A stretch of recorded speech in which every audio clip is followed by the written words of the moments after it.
I watched 4,000 patients die over 53 years of practicing medicine.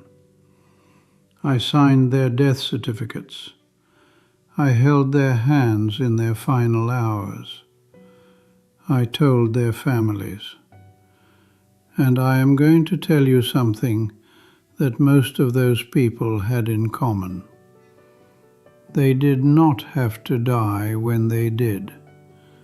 Not from genetics, not from bad luck, from choices. Exposed patterns I first identified in 1972. Exposed behaviors I warned patients about for decades. Most of them did not listen. Now most of them are gone. I am 102 years old. I am not telling you this because I want your sympathy or your amazement. I am telling you this because I need you to understand that I have spent more time with dying people than almost anyone alive today. And I know exactly what separates the ones who made it to 90 from the ones who dropped dead at 68. You are probably doing at least 2 of these things right now, today, this morning, and you have no idea they are shaving years off your life. The first thing I learned in 53 years of medicine is that sitting will kill you faster than almost anything else you do. This is not an exaggeration. I watched it happen in real time, patient after patient. In 1981, I started keeping separate notes on my patients who sat for work versus those who moved. Accountants, secretaries, executives. They aged differently. Their blood work looked different. Their hearts failed sooner. By 1990, I had enough data to know that someone sitting 8 or 9 hours daily was aging internally about 40% faster than someone who moved throughout the day. The medical literature caught up eventually, but I saw it first in the bodies of my patients. Here is what happens. You sit. Your circulation slows. Blood pools in your legs. Your lymphatic system, which depends on movement to function, stagnates. Toxins accumulate. Your muscles begin to atrophy within days of reduced use. After age 60, this process accelerates dramatically because your body loses the resilience it had at 40. I had a patient, a retired judge, who exercised every morning for 45 minutes, religiously. He thought he was safe, but he sat reading and watching television for 10 or 11 hours after that. He was dead at 71, a stroke. His morning exercise did not protect him from his afternoon stillness. The solution is not complicated. Move every hour. Stand up. Walk to another room. Do something that requires your legs. I have done this since 1974. I set a timer. Every 50 minutes I get up. I am 102, and I still do this. The second pattern I identified was sleep. Not just getting enough sleep, but getting the right kind. I cannot tell you how many patients told me they only needed 5 or 6 hours. They said it with pride, like it was a sign of strength. It was a sign of delusion. Your brain requires 7 to 9 hours to complete its repair cycles.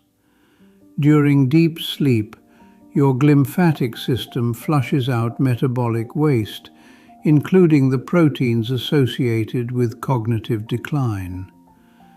When you consistently cut your sleep short, you are allowing these toxins to accumulate night after night after night.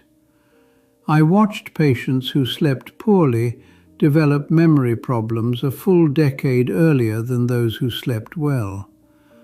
The correlation was so strong I could almost predict who would start declining based on their sleep habits in their 60s. And here is something the research is only now confirming. Broken sleep is worse than short sleep.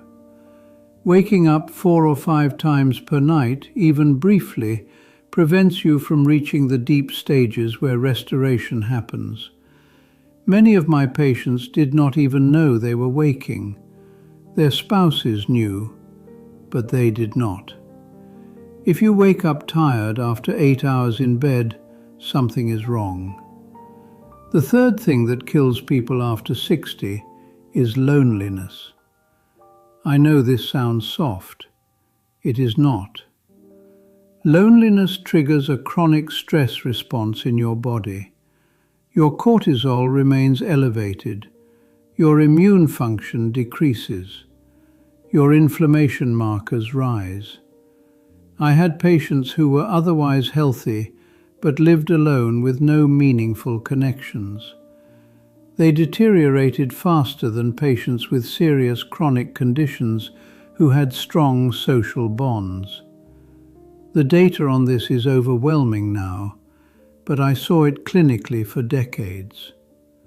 Humans are not designed to be isolated. After 60, when you lose a spouse or friends start dying, the risk of isolation increases dramatically. You have to fight it actively. Join something, call someone. Do not let weeks pass without a real conversation. The fourth pattern involves food, and this one makes me angry because the advice my profession gave for 40 years was wrong. We told people to eat low fat. We told them whole grains were healthy. We told them orange juice was good for them. We created a generation of seniors eating toast and jam and cereal and wondering why their blood sugar was out of control. After age 60, your metabolism changes. Your insulin sensitivity decreases. Your ability to process carbohydrates diminishes.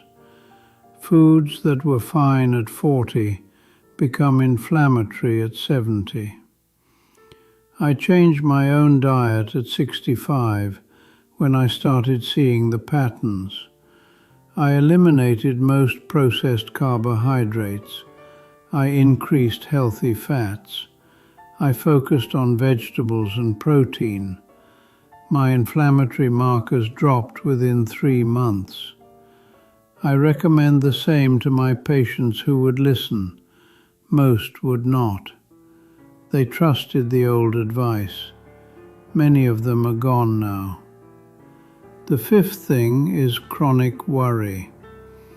This one is subtle because it does not look like a health problem. It looks like a personality trait. But constant low-level anxiety keeps your stress hormones elevated in a way that damages every system in your body. I had patients who were retired, comfortable, surrounded by family, and still spent hours every day worrying about things they could not control. Their bodies aged faster. Their sleep was worse. Their immune systems were compromised. Learning to let go of what you cannot control is not just good psychology, it is survival. I want to tell you something about my wife. She died 8 years ago. We were married for 61 years. She did not follow any of this advice. She sat constantly because her knees hurt. She slept poorly and refused to address it. She ate the way her mother taught her, bread and sweets and low-fat everything. She worried about our children and grandchildren every single day. She died at 94. You might think 94 is a good age, but I watched her decline for 15 years before that.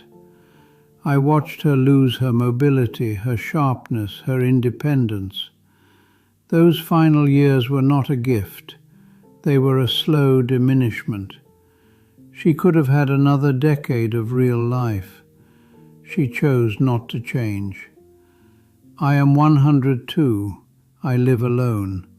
I cook my own meals. I walk every day. I read. I call my grandchildren. I sleep 7.5 hours every night. I am not special. I am not lucky. I made choices. You are making choices right now, today, this hour. And I am telling you from 53 years of watching people die that those choices matter more than you want to believe. You do not have to change everything. Pick one thing. The sitting or the sleep or the isolation or the food or the worry. Fix one and the others become easier. I have buried 2 of my 3 children. I have buried my wife. I have buried 4,000 patients. I am still here. And I am telling you that most of the people I buried did not have to go when they did. You are still here too.